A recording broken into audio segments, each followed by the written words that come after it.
Hello everyone, welcome back to this channel. In this video I'm going to show you how to find save reels on Instagram. Now let's get started.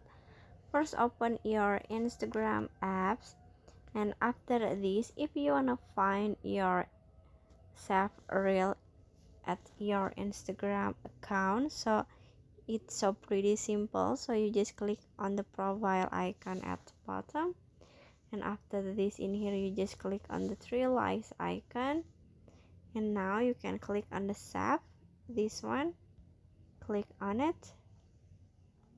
In here you just click on the all posts, and then in here at the top you can click on the reels icon, this one, and finish. In here you can see save reel on your Instagram account. I hope you found this video to be helpful. If you enjoy with the content, please consider like, comment, and subscribe down below. Bye bye.